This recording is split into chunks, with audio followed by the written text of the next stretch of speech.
Good afternoon, everyone, and thanks for joining today. And welcome to the first 2025 free training webinar for the Edge. People are still logging on, and I'm going to just give them a couple minutes. So while we're waiting, I've invited Alex Gray from Foundation, our parent company, to join us to share some product news, and then we're going to get started.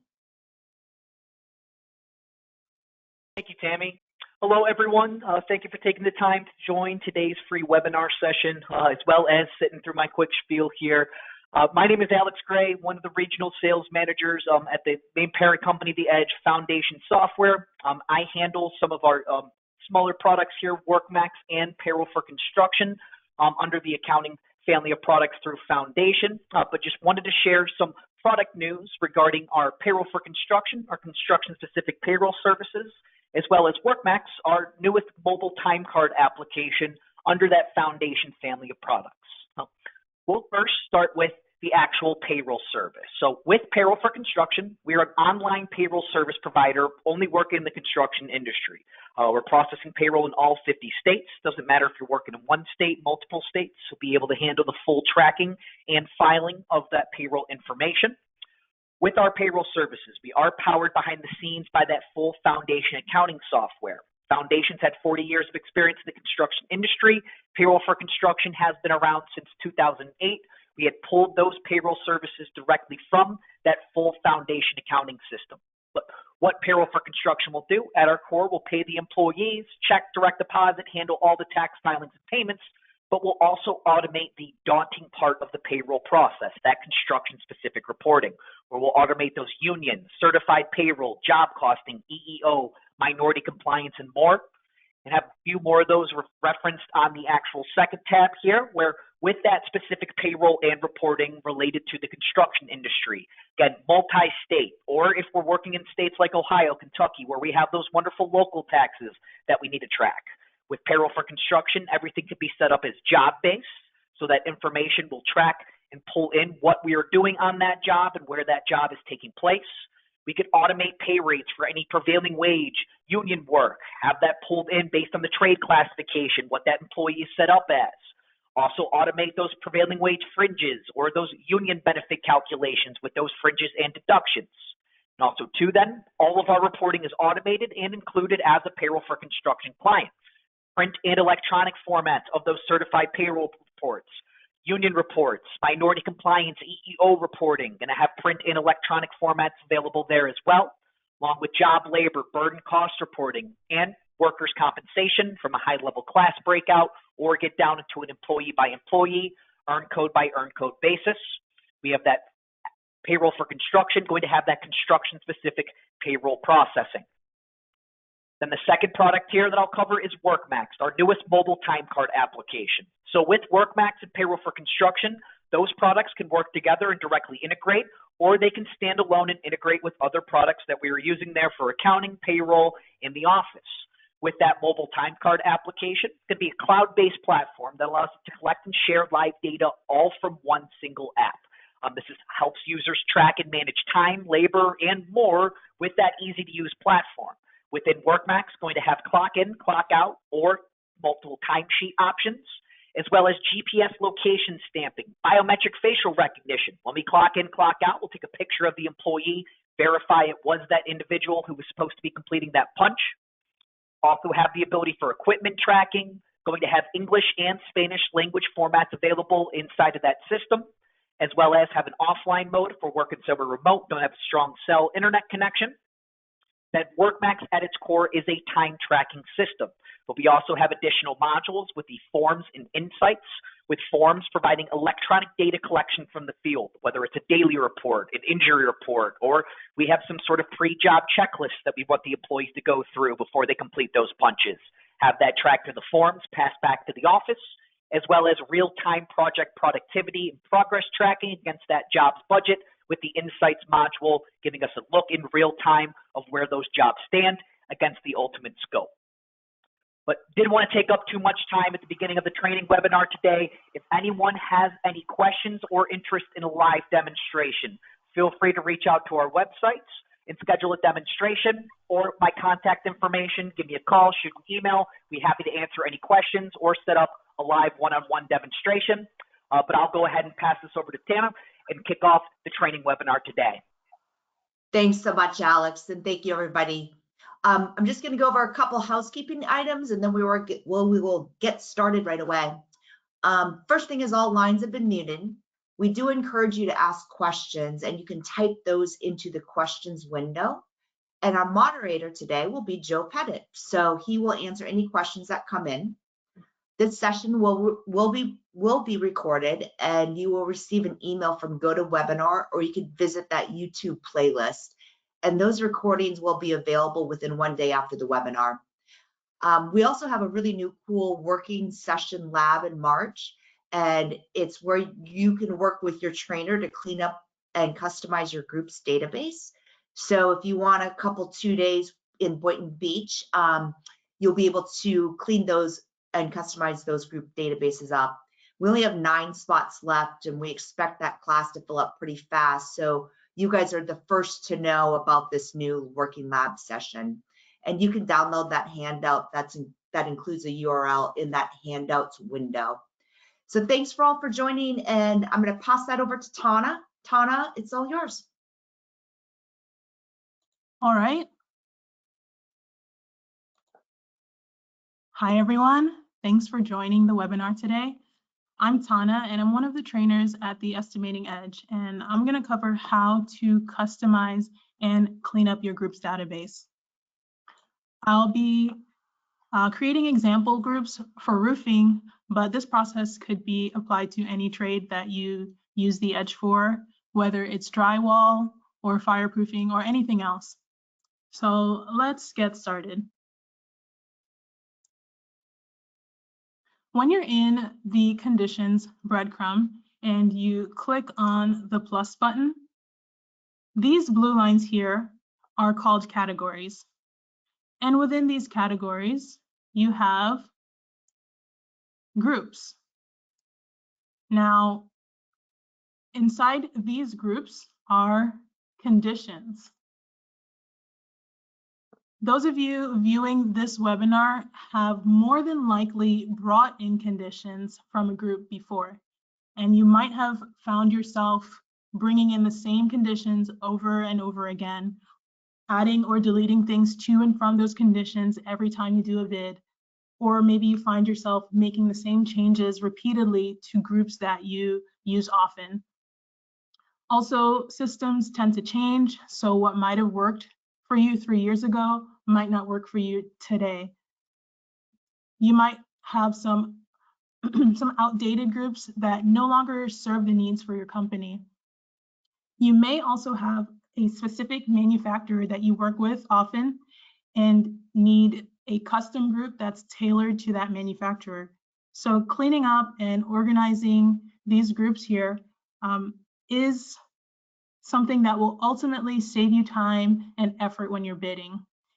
It'll also allow you to declutter anything that's confusing or irrelevant. And I'm sure every roofing company joining us right now has a list of things they'd like to clean up in their database. And if you don't already have a list, then it's not too late to start one. So as you're bidding, find things to tweak in your Edge database and write them down. And after this webinar, you will have the know-how to make those necessary edits. So let's take a look at how to clean up an existing group by bringing it into a job. So I have this right here, mechanically attached Carlisle group that needs some work. My first step is to bring it in to my page. I'm going to add all of these conditions and click Add to Page. Some databases are shared by numerous estimators that have made changes that could be great for the company and some that maybe aren't so great. And after a while, after all those changes, things can start to look confusing, especially to a newly hired estimator who's looking at those groups for the first time. So this is where I will start editing. I'm going to come into the field of my roof. And the first thing I want to change is this really obvious spelling error up here. So I'm going to edit this and make sure that it's spelled correctly. And I want to put 060 just to indicate that this condition is using a 60 mil roll. In perimeter 1, since I'm using a 60 mil roll for this condition in this group, I am going to change this roll type here from 90 mil to 60 mil. I'll take that same roll type and hit copy and add it into the field so that we have the same roll going on in our perimeter and field. And then I'm going to change my fasteners as well. I don't want these all-purpose fasteners. I think I would like some HPX fasteners. So I'm just going to look for that up here. Select. And I also want piranha plates instead of these generic fastening plates. So I'm going to find those piranha plates in the pick list. Next, I'm going to go to my installation tab, and I'll change this 4x4 board that hypothetically I'd never use, and I'll change it to a 4x8. And I'll also want to put in a cover board, so I'll do one layer of 0.5 4x8 Den's deck, and I'll just find that Den's deck in the pick list.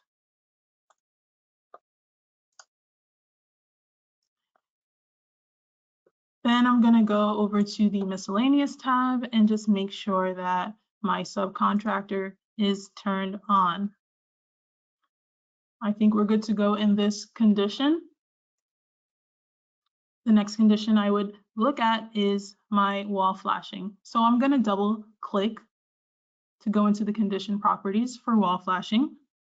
And I want the description here to reflect not just 18 inches, but any height of wall that I might measure, because it could differ from job to job. So I'm going to take out this 18 here, and I'm going to put the tilde code for this master height field. That way, any number that I type in here will be reflected in the description when I go back out onto conditions, the conditions breadcrumb. I also want to change this labor to none since I'm using subcontracted labor.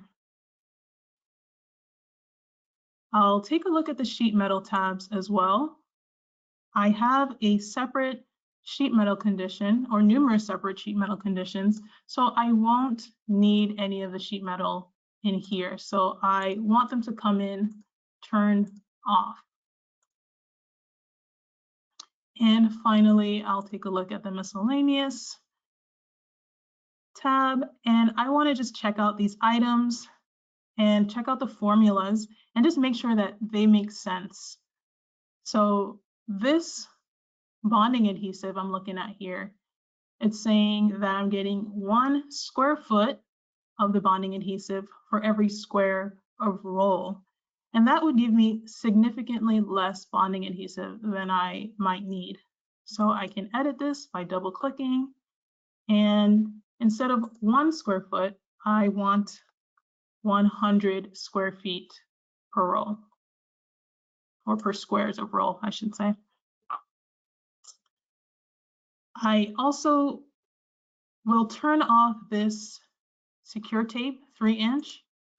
I don't need both of them, so I want this 6-inch to come in when I bring in this condition, and then if I ever decide that I want the 3-inch, I can turn this off and turn this one on.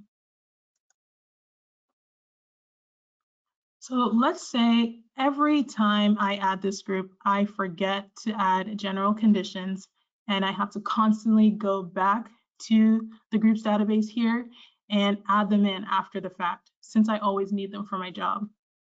I would like these general conditions here, to be a permanent part of my group. So I'm going to bring them in. I'm going to hit add to page and just reorganize these with the arrow so that they're at the top of my list. And I'm just going to make sure that my subcontractors set up the way I want. So go to miscellaneous, and I only need sheet metal here. I don't want all of these coming in every time I bring in this condition or this group. So for the sake of time, I'm not going to go through and customize every single condition here. So at this point, we can say that the condition properties for all of my conditions have been cleaned up and I'm satisfied with all the changes that I've made. Now would be a good time to measure these conditions so that the materials and the labor for each condition show up on the material pricing screen and the labor screen. This way you can check to see if your items are coming in the way you want them in pricing, or that you're getting all the labor that you want, or the labor that you don't want is turned off. So I have this list already pre-measured. So I'm going to go back to my pages breadcrumb and navigate to my pre-measured list. And now I'm going to head on out to the pricing screen. And I'm going to go down my list and just make sure that each item is giving me the right quantities. And I would also check to see if there's anything that I need to run the wizard on, or if any items need to be readjusted in condition properties. So I'm noticing here that these Insulfast fasteners are coming in without a pieces per carton. I can select this and hit CP, and it will open the condition properties. Here we go. And I will navigate to those Insulfast fasteners and just make sure that they have the correct pieces per carton. I think I can hit OK now. And now those Insulfast fasteners should update with the right pieces per carton. And there they are, 1,000 per box. If you do find any items that you want to change or edit, you can click CP, the condition properties. So just click the item and hit CP, and that will take you directly to the condition properties like we just did. And you can make your changes in there. But if the item has more than one occurrence, then it'll be a pain to have to go into every single place that item was used and to change it one by one. For instance, these HPX fasteners are used in 7 places. And if I wanted to change the length of these HPX fasteners here, I would have to go into all 7 of those places and change the length of those fasteners one by one. In a case like that, a better option would be this replace tilde button in the upper right corner. So I'm going to click on it. And if I wanted to change the length, maybe from 3 inches to 5 inches, I could do that here. Click apply. And once my screen refreshes, you can see that all 7 of those places that had the HPX fasteners now have 5-inch fasteners instead of 3-inch fasteners. So using replace tilde is a simple way to change items within a group without going into the condition properties for every condition and manually changing that item. You do want to make sure that you spend some time here getting your items to look right. And then once you're done, you can head out to the labor screen. All right, so here is where you would check that all the labor lines associated with your conditions are turned on if you want them to be turned on, or any labor lines you don't want are turned off. So you could go back to the conditions in condition properties and just make sure that you have labor lines where you need them. If you have a roofing or sheet metal sub, you may want to turn off any install or fabrication lines that would be covered by those subs.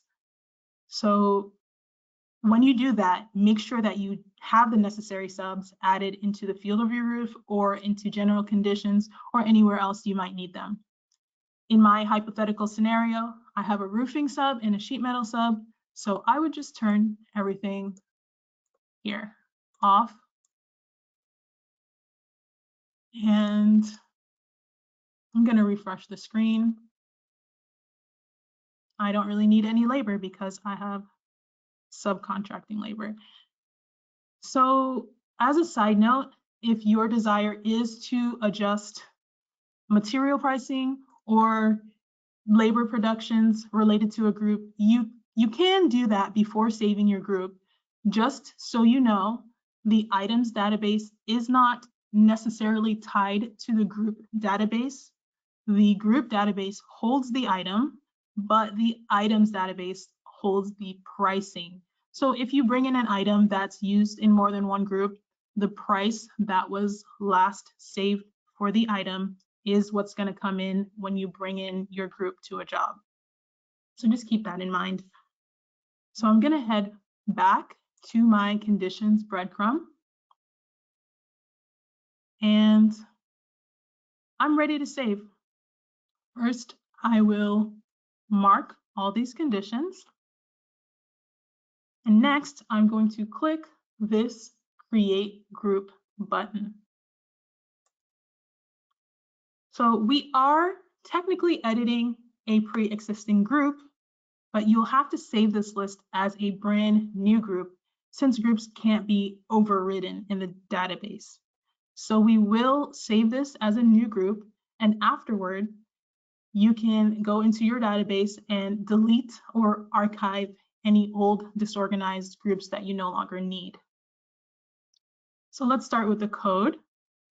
Here you can enter any code you choose as long as it's 12 characters or less, and it must be unique, meaning that it's not a code that has been used for any other group. So I'm going to type in CA for Carlisle, since this was a Carlisle group. I'm going to type in MA, since this was mechanically attached, and I'm going to type in EPDM, and I'll just tack my name on at the end. Now you don't have to follow this template for naming or for the code. Your code can be whatever you like as long as it's within the 12 character limits. Right now I have 12 characters. You'll know if you're over the character limit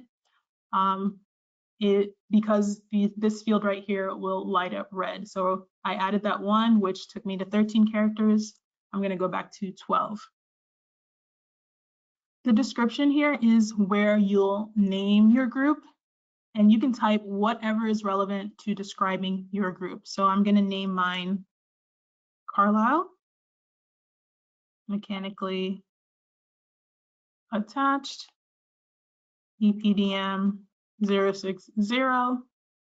And when you're creating groups, when you're naming descriptions or creating categories, it would be good to follow the same naming conventions every time, just to give your categories and your groups a really uniform look.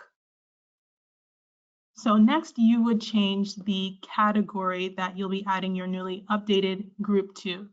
And if you remember, the categories were those blue lines that contained all the groups when we clicked the plus button earlier to add conditions. So this list right here in this dropdown contains all of those quote unquote blue lines. You can choose one of these existing categories here to put your new group into, or you can type a brand new category in this field.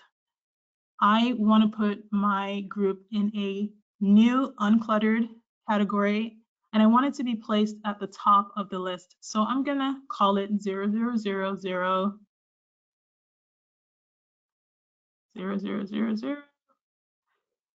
and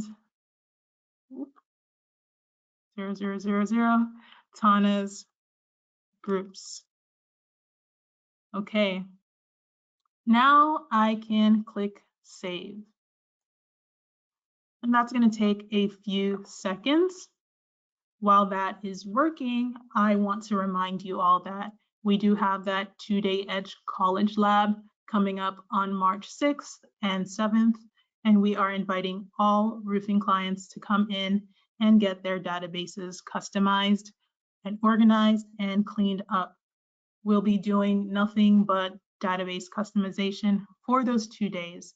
So if you are a roofing company that needs your database cleaned up, or if you have a long list of things that you need to customize, or if you just feel like your database needs a complete overhaul and you're not sure where to begin, contact us at The Edge to let us know that you are interested. All right, so my groups should be saved now. And if I click this plus sign, I can go and check to see if my category is there, and it is 0000, Tana's groups. And if I open that category, there is my brand new and improved, cleaned up Carlisle group.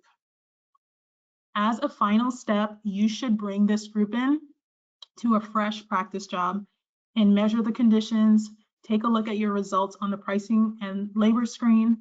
And if everything looks good, by the time you get to the recap screen, if everything looks good on pricing and labor, then you've successfully cleaned up that group. Okay, so I'm going to say that I have a group that's already set up the way that I like, but I want another one that's just like it, but with a different manufacturer. For this, we would use the replace tilde icon like we did earlier on the pricing screen. So I'm going to go back to pages and use that replace tilde to help me create a new group. So let's say I've already opened the conditions database. I just brought in that same group that I just polished up, and I want this group to remain mostly the same, except instead of Carlisle, I want it to be Mulehide. So the conditions are already measured so that they'll show up on the pricing and on the labor screen. So I'll just head straight out to the pricing screen. And here we are. I'm going to look at this Shore Seal non-reinforced 60 mil. This is a Carlisle roll. I want to replace it in all 6 occurrences with a Mulehide roll. So I'm going to find that Mulehide roll here, type in MH06, and there it is, Mulehide EPDM. I'll hit apply, and it'll refresh and show that I've changed my roll. I'll do the same with the 6x100. So I'll just replace tilde, find that same Mulehide roll,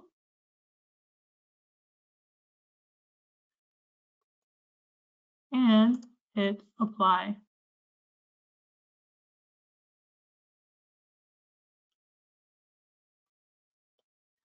I can do the same with this bonding adhesive here. So I'm using this Carlisle, or I was using this Carlisle bonding adhesive in 4 places. I'm going to change it to a Mulehide EPDM adhesive. And there it is. And okay. So you can do this for as many items as you need until you have a full Mulehide group. But you still will want to go back to condition properties and check to make sure that the rest of the items are also switched around to that new manufacturer. So I'm going to go into the field of my roof, I want to make sure that the description reflects that this is not my Carlisle group, but this is a Mulehide group. And take a look at the fields that are turned off. The material in here will not show up on the pricing screen because it's turned off. So I still have the role that was in the previous group. It wasn't changed on the pricing screen when I did replace tilde, but I can change it here. And or I can just copy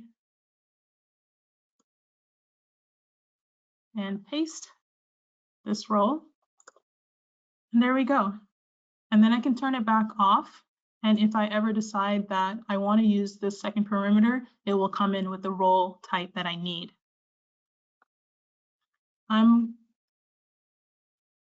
I want you guys to make sure that as you're customizing, you're leaving no stone unturned. So you're checking every single tab to ensure continuity and order in your new group.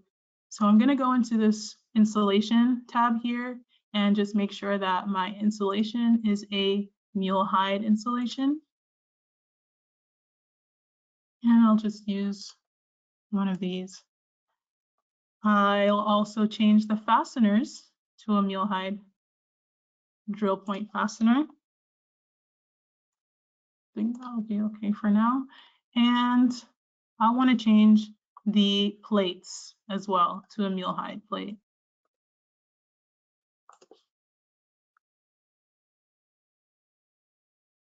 Let's just use one of those. The point is that you want to be thorough when you are going through your conditions, because there are some things that you may miss when you're on the pricing screen. So it may take some going back and forth between the pricing screen and condition properties to make sure that you have gotten everything. So I'm going to go into condition, and these things here you could change on the pricing screen with replace tilde, or you can take some time and change them in here as well. So once you've done that, you'll want to make sure that you do that for every single condition, even if that means going back and forth between the pricing and labor screen, just to make certain that your materials are entered correctly and your labor lines for the newly changed materials are adjusted accordingly. Once you've gone through all of your conditions and you're confident that you've changed all material from one manufacturer to another, just give it another once over on the pricing screen, and then you can mark your items. So click mark, and you can go ahead and save your groups once you're done. So you may have a few groups that are a perfect fit for what your company does, but they just need a bit of minor adjusting that won't require you bringing the whole group in and fixing it on the job level, like we did with the first two examples. So you might have some things in there that are really working for you, and just a couple of things that need cleaning up. So I'm going to show you how to do that in the database. To get to your groups in the database, you'll need to single click on this database estimating breadcrumb and double click on groups. Here in the description column are all of your groups. And if you lift this category bar and let it go, you can organize those groups by category. And if you open out the categories, there are your groups inside. So you can edit groups by clicking the edit button. So you can change the code, you can change the description if you want, or you can move your group to a whole new category. And if you want, you can create a brand new category to move your group into.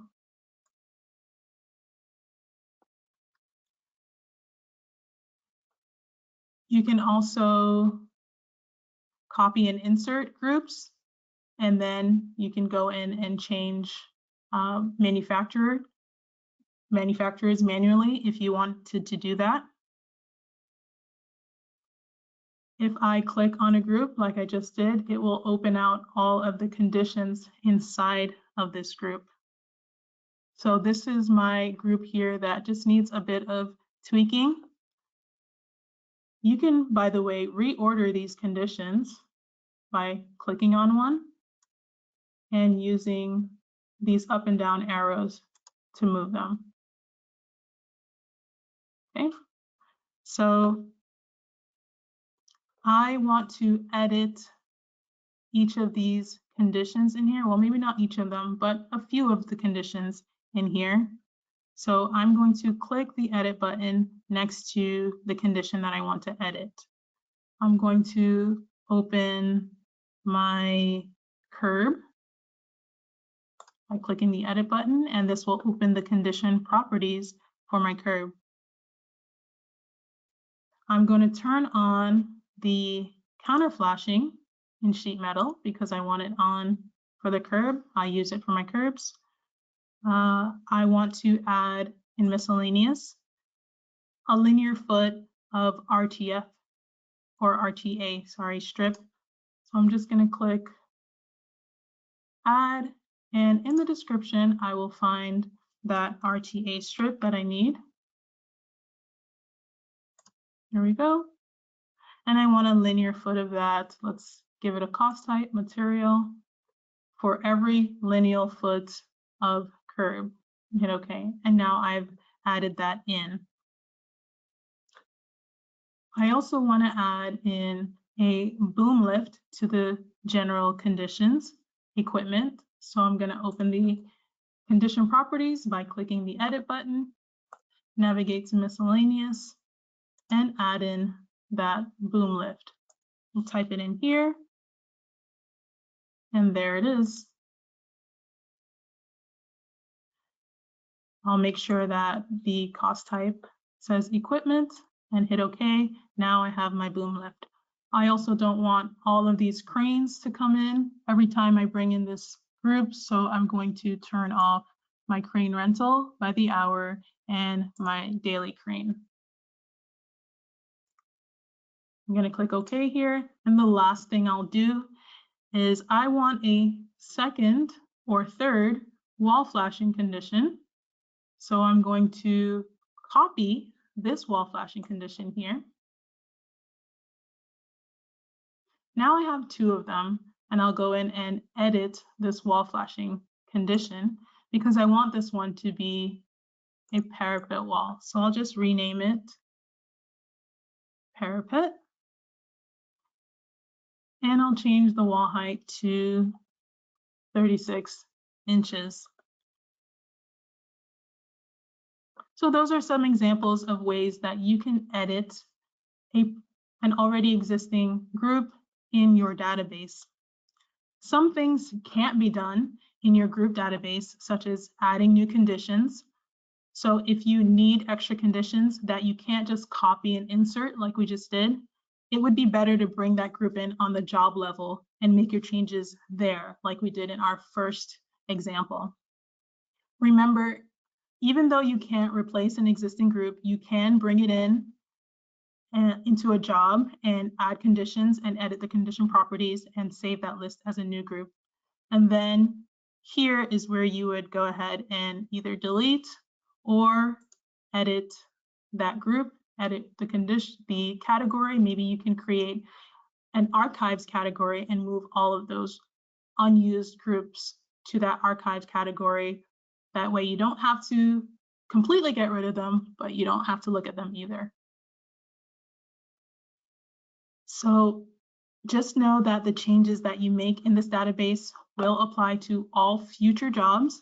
So you're not going to be changing any existing jobs, and you're not going to be changing the current job that you're in if you're doing this from a current job.